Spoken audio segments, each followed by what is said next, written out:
কেরাত পড়বেন, আল্লাহর কোরআন যখন তেলাওয়াত করবেন, ওই কোরআন পড়তে পড়তে ফেরাউনের নামও কোরআনে এসেছে। আপনি যখন ফেরাউনের নাম বলবেন, ফারায়া আইন আউনুন খমসা, পাঁচটা অক্ষর মিলে ফেরাউন নাম লিখতে হয়, তাহলে দুটো অক্ষর নবী মুসা বললে 20টা যদি নেকি হয়, ফেরাউনের নাম একবার বললে 5-10কে 50টা নেকি হয়। এবার বলেন, নেকি কামানোর জন্য ফেরাউনের জিকির করা ভালো না মহব্বতের জন্য নবী মুসার জিকির করাটাই ভালো? এতদিন ধরে যে হুজুর আপনাকে শুনিয়েছে পরকালে জান্নাত পেতে গেলে নেকির প্রয়োজন, ওই হুজুরকে তো এখনো 10 বছর মাদ্রাসায় পড়াটাই ভালো। নেকি হলো খুচরো পয়সা, নেকি হলো খুচরো পয়সা। সালাম দেবেন নেকি পাবেন, দাড়ি রাখবেন নামাজ না পড়লে নেকি পাবে, কুরবানি দেবে নেকি পাবে, হজ করবে নেকি পাবে। কিন্তু আমি আপনাকে বলছি, মোহব্বত যদি না থাকে মুনাফিক হয়ে যাবে। আল্লাহর কোরআন জানিয়ে দিয়েছেন, ওয়ালা তুসাল্লি আলা আহাদিম মিনহুম মাতা আবাদা। মুনাফিক যদি মারা যায় তারা জানাজা পড়া হারাম।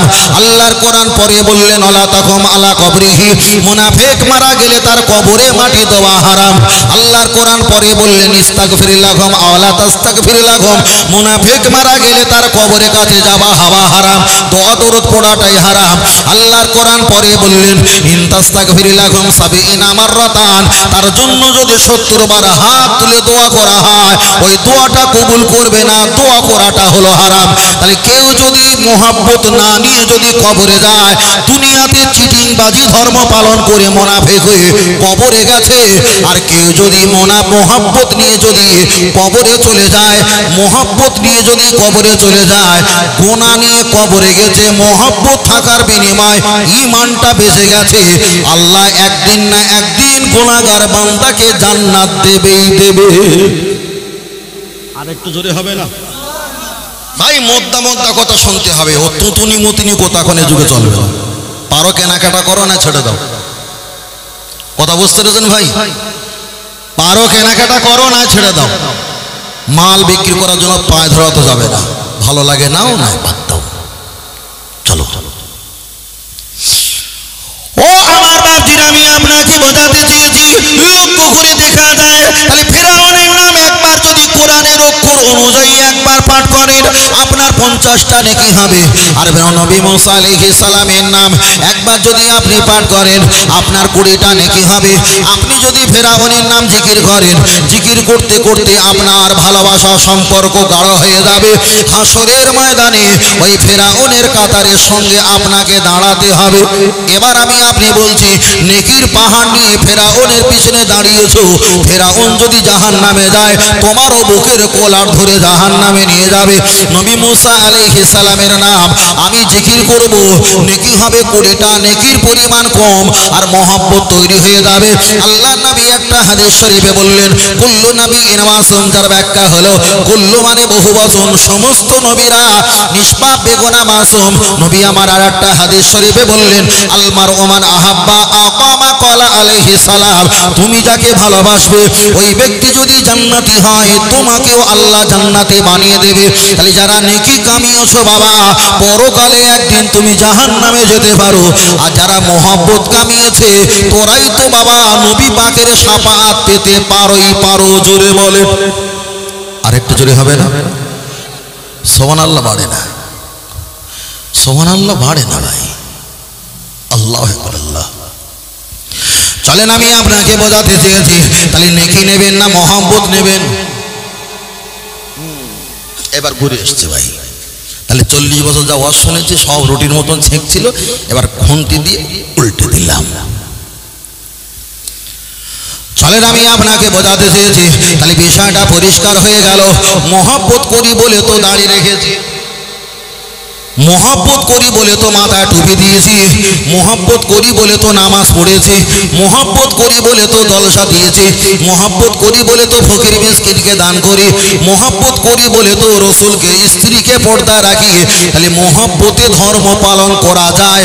আর মোহাব্বত যদি আপনি করেন, আপনি মোহাব্বতে দাঁড়িয়ে টুপি রেখেছেন, অটোমেটিক অ্যাকাউন্টে আল্লাহ নেকি দিতে আছে। তাহলে নেকির পিছনে ছুটে লাভ হবে না, মোহাব্বতের পিছনে ছুটে ছুটলে নেকি আল্লাহ আপনার অ্যাকাউন্টে জমা করে দেবেই দেবেন। জোরে বলেন। কেউ যদি নেকির পিছনে ছোটে সার্থকবাস, সার্থকবাস। সাহাবারা যতদিন বেঁচে ছিলেন নবীর মোহব্বতে পাগল হয়েছিল, পাগল হয়েছিল। নবীর চুল মোবারক কাটছে, হাদিস শরীফ এসে সাহাবারা দোনো আই দিয়া কম দুটো হাত লম্বা করে গেছে, চুলটা মাটিতে পড়তে দেবে না, বিয়াদবি হবে, মোহব্বতে চুলটা ধরে রেখেছে। মুখগুলো নিয়েছে, রসুল পানি খেয়েছে, সেই পানিটা ঝোটা মোবারক পানি তারা খাওয়ার জন্য পাগল। এটা মোহব্বত না নাকি? আরে মোহব্বত করেছে বলে তো আসহাবিকা নুজুম, নক্ষত্র তুল্য হয়েছে। বুঝলেন না? আল্লাহ। ও আমার বাপজিরা, আমি আপনাকে বোঝাতে চাই, লক্ষ্য করে দেখা যায় আপনাকে বারবার করে বলছি বাবা, মোহব্বতের বিনিময় আপনার ঈমান বেঁচে থাকবে। মোহব্বত যদি না থাকে, হাজার ইবাদত করা সত্ত্বেও আপনার ঈমান কিন্তু সিকিউরিটি গার্ড, আপনার ঈমান কিন্তু বাঁচাতে পারবে না। মোহব্বত যদি থাকে, ঈমান আপনার বেঁচে থাকবে থাকবে থাকবে থাকবে। যদি বলেন হুজুর তার কারণ, চলেন একটা অপশন বলি। আবু তালেব হলো কট্ট কাফের, আমার নবী পাকের কাফে, আমার নবী পাকের এগেনস্টে ছিল, এই নবী পাকের পক্ষে ছিল, কিন্তু আবু তালেব কট্ট কাফের, ইসলামকে মান্যতা দিল না। সেই আবু তালেব আমার নবীকে ভালোবেসেছেন। আল্লাহর নবী বলেছেন, আমার চাচা আবু তালেব আমার বাপের ভূমিকা পালন করেছে, মায়ের ভূমিকা পালন করেছে। সেই আবু তালেব কাফের কাফের কাফের, কিন্তু আবু তালেব নবীকে মোহব্বত করার বিনিময় আল্লাহ তাকে জাহান্নামে দেবে কাফের হবার কারণে, কিন্তু জাহান্নামের আযাবটা অনেক হালকা করে দেবে। শুধু কাফের হয়েছে এটা শেষ নয়, নবীকে মোহব্বত করার কারণে। তাহলে আবু তালেব যদি কাফের অবস্থায়, বেঈমান অবস্থায় নবীকে মোহব্বত করার বিনিময় আল্লাহ যদি আযাবের পরিমাণটা কম করে দেয়, ঈমান এনে নবীকে মোহব্বত করলে আল্লাহর জাহান্নাম তো আমাদের জন্য হারাম হবেই হবে। কেউ আপনাকে বলবে ও মোহব্বত করে বসে থাকো, নামাজ কালাম পড়তে লাগবে না। আচ্ছা, আমি একবার নামাজ কালাম পড়তে বারণ করেছি? তুমি যে নামাজ পড়ছো, মোহব্বত না থাকলে ওই নামাজ তো 2.5 মিনিটে শেষ হবে, 2.5 মিনিটে শেষ হবে। আর মোহব্বত থাকলে নিম্ন সঙ্গে 5 মিনিট 4 মিনিট লাগবে। এবার বলেন কোনটা নেবেন? আপনার বোন এসেছিল, বোনকে ডিম আর গোস্ত দিয়ে বিদায় দিয়ে দিয়েছেন, রক্তের কানেকশন। আর আমি এসেছি, আপনি মাছ গোস্ত রুটি, মাছ গোস্ত রুটি অনেক কিছু আপনি আমার জন্য বানিয়েছেন। এটা মোহব্বত আর রক্তের কানেকশন। মোহব্বতে বেড়েছে না রক্তের কানেকশনে বেড়েছে? মোহব্বতে বেড়েছে। চলেন আমি আপনাকে বোঝাতে চেয়েছি, লক্ষ্য করে দেখা যায়, চলেন একটা দেখা যায়, আল্লাহ নবী এক জায়গায় বসে আছেন, একজন সাহাবী এসে বললেন, ইয়া রাসূলুল্লাহ, আমি জান্নাতে যেতে চাই। আল্লাহ নবী জিজ্ঞাসা করলেন, মাল হুমিও সাল্লুনা, তুমি নামাজ পড়ো? হুজুর আমি নামাজ পড়ি। কতটা নামাজ পড়ো? হুজুর যতটা প্রয়োজন ততটা পড়ি, বেশি পড়ার সুযোগ আমি পেলাম না। আল্লাহ নবী পরে জিজ্ঞাসা করলেন, আয়া সুবনা, তুমি কি রোজা রাখো? হুজুর আমি রোজা রাখি, তবে বেশি রোজা রাখার সুযোগ আমি পেলাম না। আল্লাহ নবী পরে জিজ্ঞাসা করলেন, আয়া হুদ্দুনা, তুমি কি হজ করেছো? হুজুর আমি হজ করেছি, তবে বেশি হজ করার সুযোগ পেলাম না। নবী একটু মুস্কি হেসে বললেন, এতটা নামাজ, এতটা হজ, এতটা দেখা যায় নামাজ, এতটা কোরআন তেলাওয়াত, ইবাদত, এইগুলো নিয়ে কি জান্নাতে যাওয়া সম্ভব? তখন সাহাবীটা বললেন, ইয়া রাসূলুল্লাহ, আমার ভিতরে আল্লাহ আর আপনার ভালোবাসা, আমার কলবে হৃদয়ে এত পরিমাণ দিয়েছি, আর কারো ভালোবাসা হৃদয়ে আমি রাখতে পারি না। আপনার ভালোবাসা আমার কলবে আমি সবচাইতে ভালোবাসা বেশি দিয়েছি। দয়ার নবী তখন বলেছিলেন, ও সাহাবীরা যারা বাইতুল ঘরে আছো, তোমরা বাড়ি হয়ে চলে এসো। পৃথিবীতে যদি জান্নাতি জীবিত যদি দেখতে চাও, যিনি সর্বাপেক্ষা আমাকে ভালোবাসার কথা বলেছে, তোমরা জীবিত জান্নাতি ওলাকে স্বচক্ষে দেখে নাও। আরেকটু জোরে হবে না? আরেকটু জোরে হবে না? আমার কথা বুঝতে পারছেন তো বাবু? চলে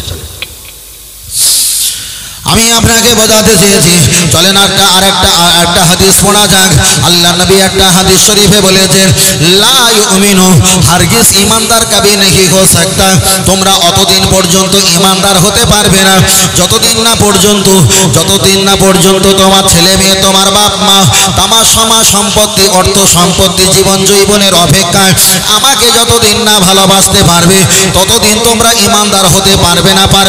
তাহলে আল্লাহ নবী তো এখানে বলিনি প্রতিদিন 50 ওয়াক্ত নামাজ না পড়লে ঈমানদার হতে পারবে না, প্রতিদিন 5 পারা কোরআন না পড়লে ঈমানদার হতে পারবে না।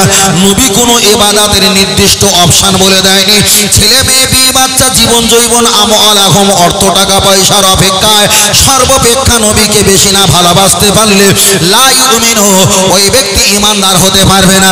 তাহলে একটা বেনামাজিকে কাফের বলতে পারবো না, একটা বেরোজগারকে কাফের বলতে পারবো না। ইবাদত না করে গোনার পাহাড় জমিয়েছে ভালো, কিন্তু যে ব্যক্তি হাজার ইবাদত করেছে নবীর প্রতি মহব্বত নেই, তাকে তো কাফের বলা আমার পক্ষে ফরজ হয়ে গেছে। ও বাপজিরা, আমি আপনাকে বলছি, চলেন একটাবার আগিয়ে যাওয়া যাক। মহব্বতের কারণে এবার বলবেন, ভাই নবীর মহব্বতের কারণে শুনতে শ্রোতারা নামাজ কাজা করে ফেলেছে, এটা কি ঠিক করেছে? আমি ধরে নিলাম 1 মিনিটের জন্য শুনতে এসে শ্রোতারা নামাজি কোনো কারণে নামাজটা কাজা করে ফেলেছে, এটা ঠিক করেছে না ভুল করেছে? সবাই বলবে ভুল করেছে, আমিও বলবো ভুল করেছে। কিন্তু পিছনের ইতিহাসটা দেখো, যারা আল্লাহর কাবার মেহমান হজ করতে চলে যায়, আরাফাতের ময়দানে চলে যায়, হজ করতে চলে যায়, কিন্তু 10 তারিখে জিলহজ মাসে 10 তারিখে দেখা যায় আরাফাতের ময়দানে 9 জিলহজ আরাফাতের ময়দানে চলে গিয়ে আসরের নামাজ পড়ে ওখানে পৌঁছে যায়, আর পাহাড়ের উপরে দাঁড়িয়ে মাগরিবের নামাজটা কাজা করে। তাহলে যে মক্কা শরীফে আমার নবী নামাজ নিয়ে এসেছিল, যে মক্কায় 1 রাকাত নামাজ পড়লে 1 লক্ষ রাকাতে সওয়াব পাওয়া যায়, ওই মক্কা শরীফের এলাকায় হাজী সাহেব 3 লক্ষ 4 লক্ষ টাকা খরচা করে আরাফাতের ময়দানে 9 তারিখে জিলহজ মাসে মাগরিবের নামাজ দাঁড়িয়ে ড্যাম করে কাজা করেছে। এখন এই ফতোয়া কোন হুজুর দেবে?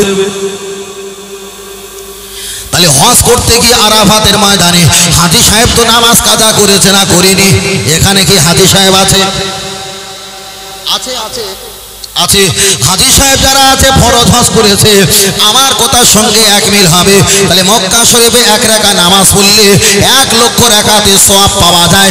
সেই মক্কা শরীফে হজ করতে গিয়ে আরাফাতের ময়দানে 9 তারিখে জিলহজ মাসে ওরা পাহাড়ের উপরে দাঁড়িয়ে মাগরিবের নামাজ কাজা করেছে। তাহলে এখানে যদি নামাজ কাজা করে এরা জাহান্নামে যায়, তাহলে যে নবী মক্কা এসেছিল সেই মক্কায় 1 রাকাত নামাজ পড়লে 1 লক্ষ রাকাতে সওয়াব পাওয়া যায়, ওখানে নামাজ কাজা করে এবার কি হবে? আমি আপনাকে বোঝাতে চেয়েছি, নবীকে ভালোবাসার কথাটা ভুলে গেলে হবে না। আমার আল্লাহ নবীকে বললেন, হাবিব তুমি এখানে নামাজ কাজা করেছিলে, আমি আল্লাহ জানিয়ে দিলাম তোমার যত উম্মত আসবে এখানে নামাজ পড়তে আসলে ওদেরকে নামাজ বন্ধ করতে আসবে। তুমি যেমন 9 তারিখে এসেছিলে, ওরাও 9 তারিখে এখানে আসবে। ফারাফায়া দাইহি, তুমি যেমন হাত তুলে দোয়া করেছিলে, আমি আল্লাহ ওদেরকে হাত তুলে দোয়া করাবো। তুমি যেমন রব্বানা বলেছিলে, রব্বানা হে প্রভু জালামনা, জুলুম করেছি আনফুসানা, নফসের উপরে আনফুসানা, ওয়া ইল্লাম তাগফির লানা, আল্লাহ আপনার কাছে ক্ষমা চাই, ওয়াতারহামনা, আমার প্রতি রহমত দাওলানা কুনান্না, আপনি গজব দিলে মিনাল খাসিরিন, আমরা ক্ষতি হয়ে যাব। যে দোয়া পড়েছো আপনার উম্মতকে আমি ওই দোয়া পড়বো। তুমি যেমন আসরের নামাজ পড়ে আরাফাতে এসেছিলে, আমি আল্লাহ ওদেরকে আসরের নামাজ পড়ে আরাফাতে নিয়ে আসবো। মাগরিবের নামাজ দাঁড়িয়ে কাজা করেছিলে, ওদেরকেও আমি আল্লাহ মাগরিবের নামাজ কাজা করাবো। আল্লাহর কোরআন জানিয়ে দিয়েছে, তোমরা যদি আমার নবীর উঠতে ওঠো, আমার নবীর চাইতে আমার কাছে ভালো হতে চাও, আনতাহাবাতা আমালুকুম ওয়া আনতুম লা তাশউরুন, আমি আল্লাহ তোমাদের ঈমান আমলকে ধূলিসাৎ চূর্ণ বিচূর্ণ করে দেব। তাহলে নবী নামাজ পড়িনি, আপনি যদি আরাফাতের ময়দানে নামাজ পড়ে আল্লাহকে যদি বোঝাতে চান আল্লাহ নবী পড়িনি আমি পড়েছি, আমি কতই না ভালো ব্যক্তি। আল্লাহর কোরআন 26 নম্বর পারা হুজরাতে জবাব দিয়ে বললেন, তোমার ঈমান আমল নবীকে আমি ধ্বংস করব। তাই নামাজ পড়লে তো আল্লাহ খুশি হওয়া দরকার ছিল। ওখানে কাজা করাটা, আমার নবী পাকের কাজা করাটা আল্লাহ ওয়াজিব করে দিয়েছে। তাহলে এখানে প্রমাণ হয়ে গেল আল্লাহকে মানলে যদি জান্নাত পাওয়া যায়। ইবলিস তো কোটি বছর আল্লাহকে মেনেছে, জান্নাত পাওয়া সম্ভব নয়। আল্লাহকে মানলে যদি ইমানদার হওয়া যায়। আবু জাহেল তো আল্লাহকে মেনেছে, কিন্তু পৃথিবীর কাফেররা আল্লাহকে মেনেছে, মানেনি শুধু মুহাম্মদ সাল্লাল্লাহকে। আর আপনি যদি আল্লাহকে মানেন, নবীর প্রতি মহব্বত ভালোবাসা যদি না থাকে, তাহলে কাফেররা যদি জান্নাতে যায় আল্লাহকে মেনে, আর কাফেররা যদি জাহান্নামে যায় আল্লাহকে মেনে, তোমার মতো হুজুর শুধু আল্লাহকে মেনে তুমিও তাদের দলে জাহান্নামেই যাবে। আপনি মনে করবেন যে আমি জান্নাত পাবো, ঘোড়ার কচু পাবে তুমি। আমি এখনো তিনটে যুক্তি দিলে চোখ কপালে উঠে যাবে, বুঝলেন না? ফের বলছি, আজ থেকে 20 বছর আগে আমরা ওয়াজ নসিহত করতাম, বাবা নামাজ পড়ো, নামাজ পড়ো, রোজা রাখো, হজ করো, যাকাত করো। 20 বছর পরে এ ওয়াজ আর আমরা করিনি। আগে নামাজ রোজা ছিল না, মানুষের হাতে নামাজ রোজা তুলে দিতাম। এখন মানুষের ঈমান নেই, ঈমান তুলে দিচ্ছি। কথা বুঝতে পেরেছেন? আগে নামাজ রোজা ছিল না, নামাজ রোজা দিতাম।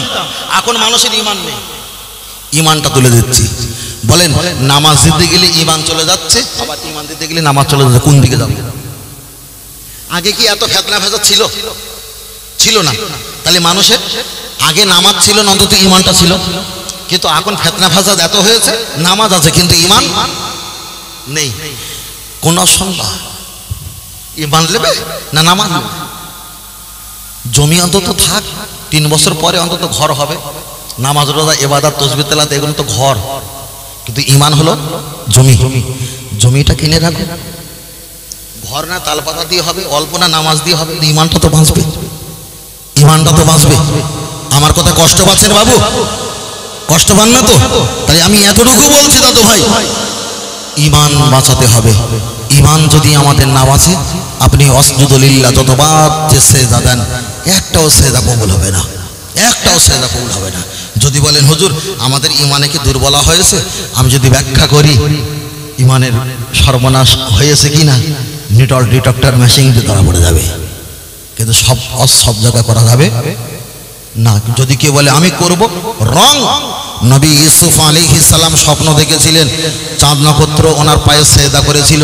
বাপের কাছে বলেছিল, বাপ ইয়াকুব নবী, ছেলে ইউসুফ নবী। বাপ নবী হয়ে আরেকটা নবীকে কি বলেছিল, এই কথা কাউকে বলিস না। তাহলে সত্য কথা একটা নবী হয়ে আরেকটা নবীর বলতে বারণ করেছিল না, করিনি? তাহলে ওখান থেকে ফতোয়া কিয়াস করো, সত্য কথা সব জায়গায় বলা যাবে। কেউ যদি বলে আমি সব জায়গায় বলবো, ওটা রং কথা বলছে, ওর কোরআন হাদিসের জ্ঞান নেই, রং কথা বলছে, বুঝলেন না? আল্লাহ চলেন, আমি আপনাকে বোঝাতে চেয়েছি, আপনার কাছে শুধু বারবার বলছিলাম, আল্লাহর নবীকে মহব্বত করার বিনিময়ে ঈমানটাতে আমাদেরকে মজবুত হয়। এই কারণে আমি আপনাকে বলছিলাম। চলেন এবার আপনার কাছে বলছি, এতগুলো মানুষ যারা বসে আছেন, আমার কণ্ঠ, আমার ভাষা, আমার লজিক, আমার বুদ্ধি, আমার মস্তিষ্ক সব কিছু কথাবার্তা আপনার কাছে ওপেন করছি। আপনারা কি একটু বুঝতে পারছেন? হ্যাঁ না বলেন? পিছন থেকে বলেন না বাবা, একটু হাত মেরে দিলে তো হয়ে যায়, তো কত কি আছে। 3 কেজি হাত না নেড়ে মুখে একটু বলে দিল, তার একটু ভালো হতো। ও আমার সোনা মানিকেরা, লক্ষ্য করে দেখা যায় নবীর মহব্বতের সম্পর্কে বলতে বলতে আমি বেশ কিছু অনেকটা বলে ফেলেছি। এবার আমি আপনার কাছে বলছি, আমার নবী পাকের নাম শুনে একটু চুম্বন আমরা খাই। কেউ আবার ফতোয়া দেখাবে নবী পাকের নাম শুনে চুম্বন খাওয়া কোরআন হাদিসে নেই। আমি ওটা পরে রেখে দিলাম, কোরআন হাদিসে নেই, আমি মেনে নিলাম। কিন্তু তারপরে একটা ব্যাখ্যা আপনাকে শোনাতে হবে। আপনার বাড়ি ছোট ছেলে আছে, আপনার বাড়ি ছোট মেয়ে আছে, আপনি বাপ হয়ে মা হয়ে ছোট ছেলে আর মেয়েকে চুম্বন খান না? খান না? তাহলে একটা ছোট ছেলে আর মেয়েকে চুম্বন খাওয়া এটা হালাল না হারাম হুজুর তুমি জানলে না? একজন নবীর আশিক মুহাব্বতে চুম্বন খেয়েছে, তুমি এখানে ফতোয়া লাগাও।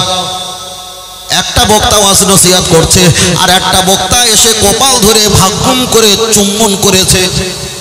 ইন্টারনেটে দেখেন না, তাহলে একটা বক্তা ওয়াজ করছে আর একটা বক্তা এসে বক্তার কপালে চুম্বন করেছে। আপনি কি হাদিস জানেন না? নবী লূত আলাইহিস সালামের উম্মতেরা ওরা যারা ছিল ওরা মানুষে মানুষে ছেলে ছেলে ওরা সমকামিতা করত, আল্লাহ তাদেরকে ক্ষতি করে দিয়েছে। আপনি যে ছেলে আর ছেলে চুম্বন করেছেন এটাই তো বাবা সমকামিতা। তাহলে নবী পাকের নাম শুনে চুম্বন খেয়েছি, এটা হলো আদব আর মহব্বত, এটাই আপনি হারাম বলে প্রমাণ করতে যাও। আর আপনি যে সমকামিতা নবীর স্টেজে করেছেন, তাহলে এক হাত সেলাই করতে গিয়ে নিজের 5 হাত ছিঁড়েছে না ছিঁড়িনি? চলেন আমি আপনাকে বোঝাতে চেয়েছি, ও বাপজিরা খুব ভালো করে শুনবেন। দেখা যায় আমরা মানুষকে চুম্বন করি, মাঝে মাঝে অ্যাম্বুলেন্সকে চুম্বন খাই, অ্যাম্বুলেন্সকে চুম্বন খাই। হুজুর পীর সাহেব হুজুর মাদ্রাসা শিক্ষক মারা গেছে, অ্যাম্বুলেন্সে চলে এসেছে, এত পরিমাণ গার্ড হুজুরের কাছে যাওয়া যায় না, তাই অ্যাম্বুলেন্সটা ধরিয়ে জড়িয়ে চুম্বন খাই, মোহব্বত করি। আরে অ্যাম্বুলেন্সকে চুম্বন নয় মারো, বরং ওই ব্যক্তিকে আমরা চুম্বন খাই। আমরা আঙুলে চুম্বন খাই না, বরং নবীর নাম শুনে তাজিমে চুম্বন খায়। জোরে জোরে বলেন সুবহানাল্লাহ।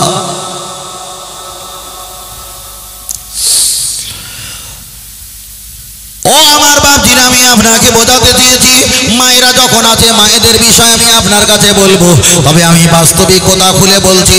আগে ঈমান, আগে ঈমান, ঈমান আনার আগে মহব্বত করতে হয়। মহব্বত যদি না করেন আপনার ঈমান কিন্তু টিকবে না, পরে তো আপনি মুনাফিক হয়ে যাবেন। মহব্বত যদি থাকে আপনার ঈমান কিন্তু বেঁচে যাবে, মহব্বত যদি না থাকে আপনার ঈমান কিন্তু একদিন দেখা যায় পালিয়ে যাবে। চলেন এবার আমি আপনাকে বোঝাতে চেয়েছি।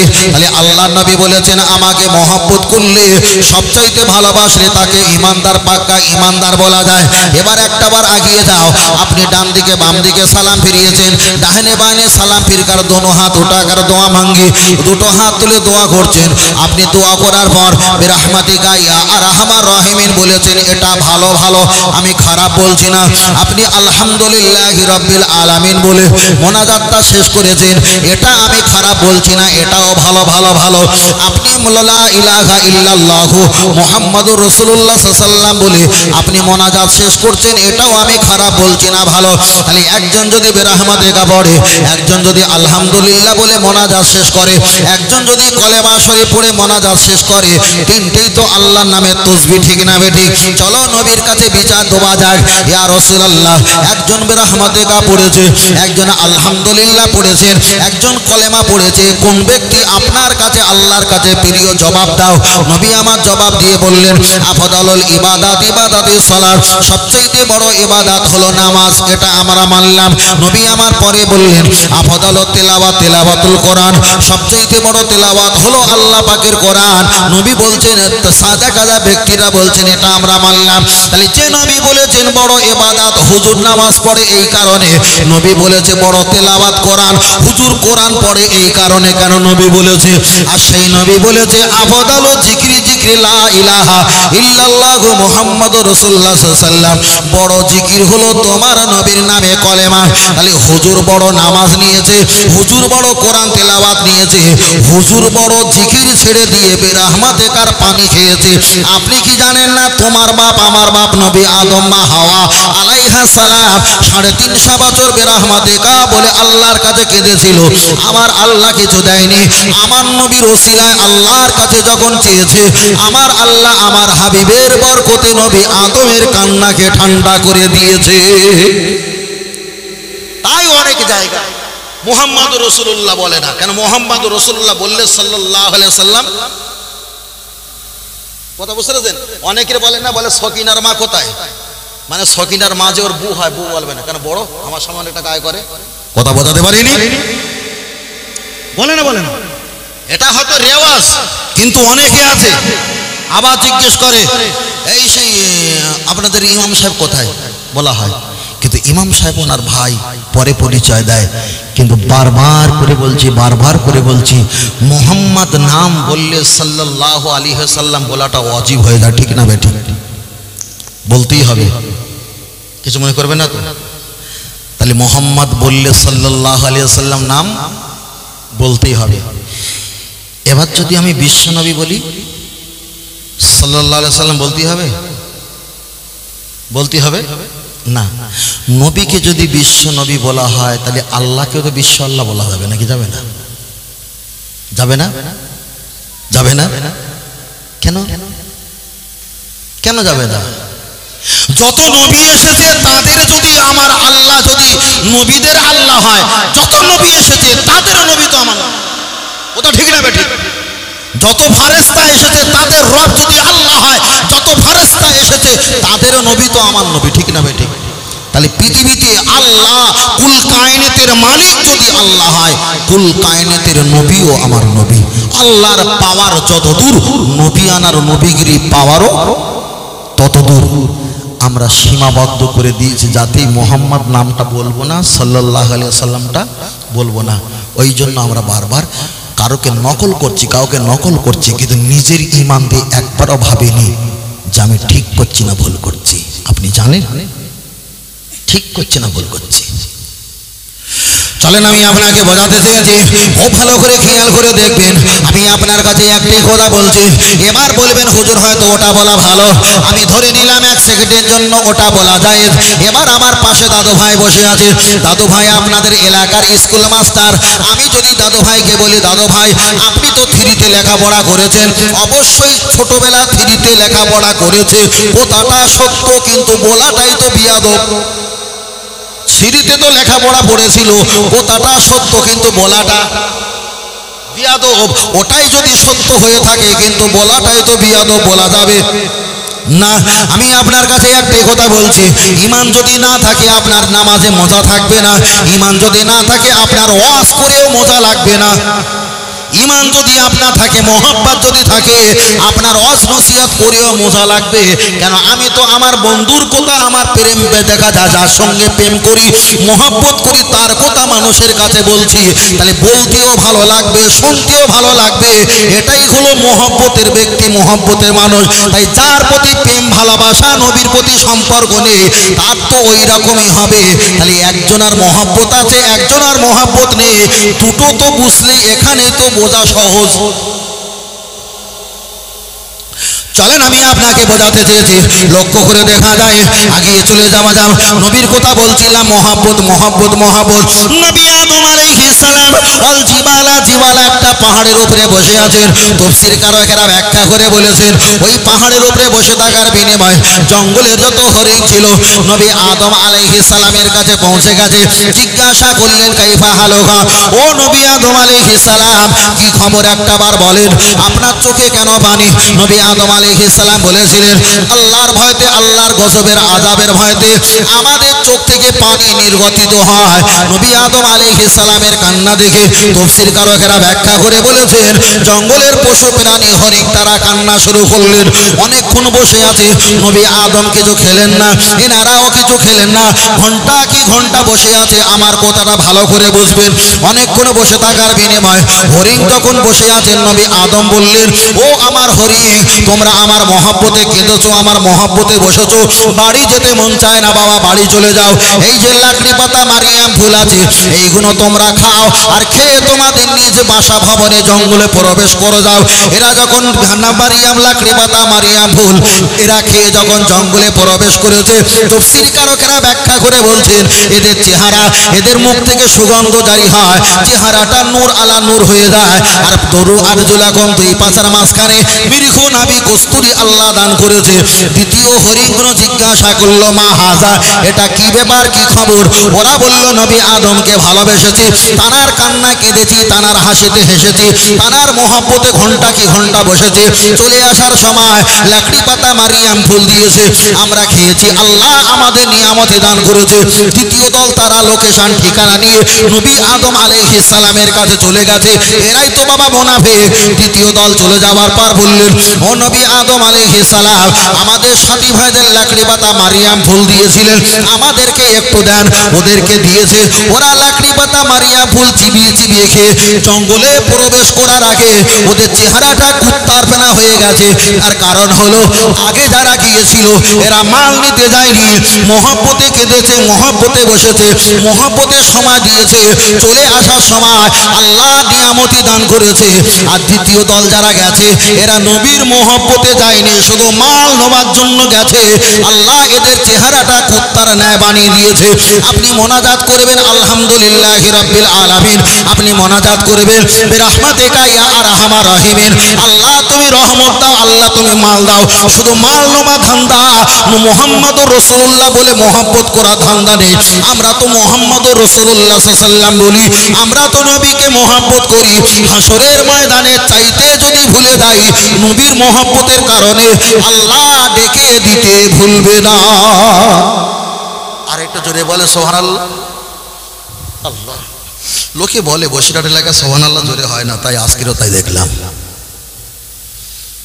আর কবে আসবে নিজে জানিনি ভাই। আল্লাহু আকবার। আল্লাহ ও আমার সোনা মানিকের, আমি আপনাকে বোঝাতে চেয়েছি, লক্ষ্য করে দেখা যায় তাহলে এখানে প্রমাণ হয়ে গেল নবীর মহব্বত করার বিনিময়ে আমার আল্লাহ রাজি হয়েছে না হয়নি? অবশ্যই রাজি হয়েছে। চলেন আপনার কাছে আমি আর একটা কথা বলি, পৃথিবীতে এমন একটা সময় আসবে আল্লাহর জিকির বন্ধ হবে হবে হবে, আমার নবীর জিকির চলবে চলবে। জোরে বলেন সুবহানাল্লাহ। আর একটু জোরে বলেন। ও আমার সোনা মানিকেরা, লক্ষ্য করে দেখা যায় আমি আপনাকে বোঝাতে চেয়েছি আল্লাহ জিকির বন্ধ হবে, জিকির নবীর জিকির, জি জি জি নবীর জিকির চলবে। আল্লাহ জিকির বন্ধ হবে, নবীর জিকির চলবে। তাহলে যদি বলেন হুজুর প্রমাণ বলেন, চলেন আমি গুটি কতক ব্যাখ্যা বলি। একটা হাদিস শরীফে এসেছে, লা তাকুমুস সাআ হাত্তা লা ইউকালা ফিল আরদি আল্লাহু আল্লাহ। আল্লাহ নবী হাদিস শরীফে বললেন, পৃথিবীর জমিনে যখন আল্লাহ আল্লাহ বলনেওয়ালা একজন যদি না থাকে, আমার আল্লাহ কিয়ামত দেবে। একজন যদি আল্লাহ আল্লাহ বলনেওয়ালা থাকে, আমার আল্লাহ কিয়ামত দেবে না, পৃথিবীটা হেফাজত করে রেখে দেবে দেবে। তাহলে আপনারা একবার বলেন, আল্লাহ পৃথিবীতে কিয়ামত দেবে না দেবে না?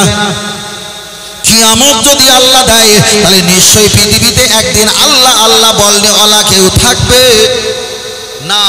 তাহলে আল্লাহ আল্লাহ বলনেওয়ালা একদিন থাকবে না, এটা যদি সত্য হয়, কিয়ামত তারপরে হবে, এটাই সত্য। তাহলে এটাই যদি সত্য আর বাস্তবিক হয়, চলেন আপনার কাছে বোঝাতে চেয়েছি, লক্ষ্য করে দেখা যায় তাহলে আল্লাহর কোরআন জানিয়ে দিয়েছেন। আল্লাহর কোরআন বললেন, নিশ্চয়ই ইন্নাল্লাহ, নিশ্চয়ই আমি আল্লাহ আমার হাবিবের নামে জিকির করি, ওয়া মালাইকাতাহু, এবং ফেরেশতারা আমার হাবিবের প্রতি দুরূদ সালামে জিকির করে। হে ঈমানদারেরা, তোমরাও আমার হাবিবের প্রতি দুরূদ সালামে জিকির করো। তাহলে নবীর নামে জিকির কয় শ্রেণী করে? একজন একটা হলো আল্লাহ, দ্বিতীয় নাম্বার হলো ফেরেশতা, তৃতীয় নাম্বার হলো আমি আর আপনি। আল্লাহ তো কিয়ামত দেবে দেবে, কিয়ামত যদি দেয়, ফেরেশতা আগে মারা যাবে না, আমি আপনি আগে মারা যাব। আমি আপনি আগে মারা যাব। তাহলে আমি আপনি আগে মারা গেলে থাকবে কে? আল্লাহ আর ফেরেশতা। আল্লাহ যদি বলে আমি ফেরেশতাদেরকে মেরে দেবো, আল্লাহ যদি ফেরেশতাদের মেরে দেন, জিকির করা কমে গেছে 2%, এবার বলেন থাকবে কে? আমার আল্লাহ। বক্তব্য দেবার আগে হয়তো বলেছিলাম, আমরা কিছু ঘন্টা আগে এখানে ছিলাম না, আমরা এসেছি। এমন একটা সময় আসবে আবার কেউ আমরা এখানে থাকবো না। আল্লাহ আছেন, আল্লাহ রয়েছেন, আল্লাহ থাকবেন। আল্লাহু বাকি মিন কুল্লি ফানি, পৃথিবীর সব ধ্বংস কেবল আমার আল্লাহ ব্যতীত, আল্লাহ ব্যতীত। তাহলে আল্লাহ যদি কিয়ামত দেয়, আমি আপনি মারা গেলে জিকির একটা বন্ধ হয়ে গেল। আল্লাহ যদি কিয়ামত দেয়, আল্লাহ যদি ফেরেশতাদের মেরে দেয়, ফেরেশতা যদি মারা যায়, আল্লাহ জিকির করা বন্ধ হয়ে গেল। তাহলে আল্লাহ জিকির করে নবীর, ফেরেশতা জিকির করে নবীর, আমি আপনি জিকির করি নবীর। তাহলে এবার বলেন নবীর নামে জিকির, আমি মারা গেছি, ফেরেশতা মারা গেছে, 2 শ্রেণী কমে গেছে। আছে বাকি কে? আল্লাহ আল্লাহ। আল্লাহ তো ছিলেন, রয়েছেন, থাকবে থাকবে থাকবে, আল্লাহ ধ্বংস হবে না। তাহলে নবীর নামে জিকির আপনি করতে পারলাম না, বন্ধ হয়ে গেছে, ফারেস্তা করতে পারলো না, বন্ধ হয়ে গেছে। আল্লাহ তো আছেন, আমার আল্লাহ ওয়াদা করেছেন কুদরতি জবানে আমার হাবিবের জিকির আমি আল্লাহ করব। তাহলে আল্লাহ যখন একা আছে, পৃথিবীতে কেউ নেই, না আছে ফারেস্তা, না আছে জিন, না আছে ইনসান, না আছে কোনো মাখলুক, কেউ নেই আল্লাহ জিকির করার মতো কেউ নেই। আল্লাহ তো একা আছে আছে আছে, কিন্তু আমার আল্লাহ কুদরতি জবানে আমার হাবিবের নামে জিকির করছে করছে। তুমি যে বেরহমাতে কাপড়ে আল্লাহকে খুশি করতে চেয়েছো, ওই আমার আল্লাহ কুদরতি জবানে মোহাম্মদ রাসূলুল্লাহ পড়ে থাকে। আর একটু জোরে হবে না? আমরা সবে বেড়াতে হালুয়া রুটি খেয়েছিলাম না খাইনি? খেয়েছিলাম তো, হালুয়া রুটি খেয়েছিলাম। তা আমাকে কে একদিন বলেছিল, হুজুর সবে বেড়াতে হালুয়া রুটি খাওয়া যাবে? তা আমি এখন বলতে বলতে বলেছিলাম হ্যাঁ খাওয়া যাবে, অসুবিধা কি আছে? তা বলছে হুজুর দলিল দাও। ওখানে কি হচ্ছে? তিনজন চারজন, বাবু ওরম করো না, ওরম করো না, কষ্ট করে হাট বসিয়েছো, তোমরা এখানে যুদ্ধ করবে, ও চলবে না। আমি আগে বলেছিলাম না, হয় সারো না সরো, বলেছিলাম না? পরিষ্কার পরিচ্ছন্নতা কথা, জোর করে মাল বিক্রি করা যাবে না। বাবু অসুবিধা হচ্ছিল, অনেকক্ষণ ধরে বদমাইশ করছো, বলিনি, বদমাইশের সীমা অতিক্রম হয়ে গেছে বলে বলতে বাধ্য হয়েছে। আওয়াজ পাচ্ছিলেন তো আপনারা? আমার লক্ষ্য আছে। চলেন, হালুয়া রুটি আমরা খেয়েছি, আপনারা খেয়েছেন তো বাবু? এবার বলেন, শবে বেরাতে নবী হালুয়া রুটি খায়নি, এটা খাওয়া যদি হারাম হয়? নবী পাক ইফতারের সময় চপ পেঁয়াজি খেয়েছিল? কথা বলে না। চপ পেঁয়াজি খেয়েছিল? নবীর জামানায় কি চপ পেঁয়াজি ছিল? সাবু ছিল? সুজি ছিল? পোলট্রি মুরগি ছিল? তা তোমরা হোটেলে গিয়ে রেস্টুরেন্টে গিয়ে ইফতার করে সেখান থেকে পোলট্রি মুরগি নিয়ে চলে আসতেছো, এদিকে তোমরা চপ পেঁয়াজি মুড়ি চটপটি খাওয়া শুরু করে দিয়েছো। নবীর জামানায় কি ছিল? তাহলে সাহেব রাতে নবীর জামানায় যদি হালুয়া রুটি যদি না থাকে, ওটা খাওয়া যদি হারাম হয়, রমজান মাসে নবীর জামানায় চপ পেঁয়াজি এসব চটপটি ঘুগনি এই যে পেঁয়াজি এগুলো ছিল না, এখন এটা কি খাওয়া জায়েজ? এটা খাওয়া জায়েজ? আসলে যারা বলে তারা এক আধ কোলকে গাঁজা খায়নি, 2-4 হাজার কোলকে গাঁজা খেয়ে ওসব হারামখোর মৌলভী সাহেব মাইকে বলে। কথা বুঝতে পেরেছেন? 1 আধ কোলকে গাঁজা খায়নি, 2-4 হাজার কোলকে গাঁজা খেয়েছে, তারপরে মাইকে বলে। আমি ওসব ব্যক্তিকে আমি খুঁজে পাইনি ভাই, মার্কেটে খুঁজছি ভাই, খুঁজে পাইনি। আমার অত ইলেম কালাম কিছু নেই, তবে ধরতে পারলে এসে পোটা বার করে দেবো সোজা একদম।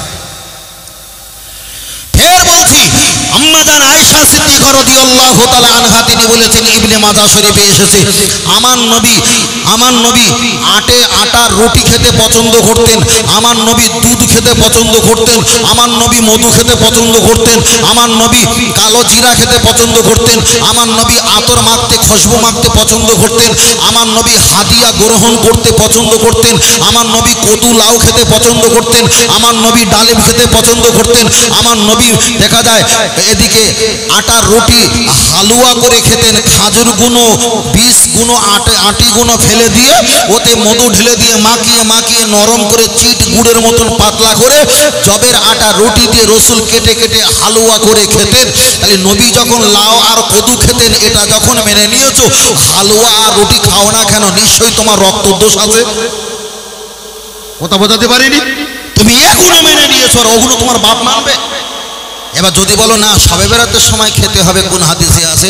তোর বাপ বিয়ে করেছে ট্যাক্সিতে করে, কোন হাদিসে আছে যে বিয়ে করতে গেলে ট্যাক্সিতে বিয়ে করতে হবে?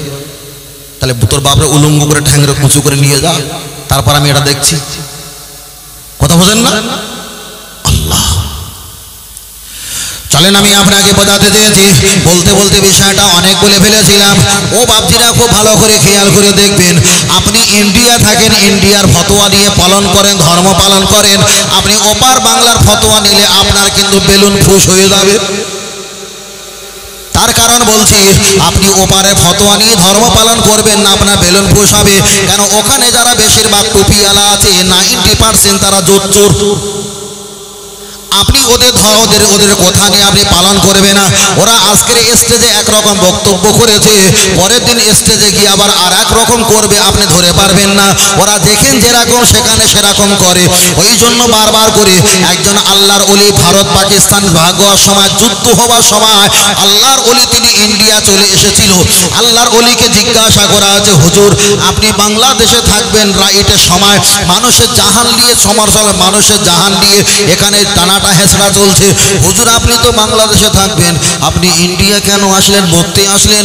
আল্লাহর ওলি বলেছিল, বাবা বাংলাদেশে থাকলে আমার জাহান থাকবে কিন্তু ঈমান থাকবে না, ইন্ডিয়া থাকলে জাহান চলে যাবে কিন্তু ঈমান থাকবে। কথাটা খুব সহজ না, আর সেই ফতোয়া নিয়ে কাজ করছে এখানে।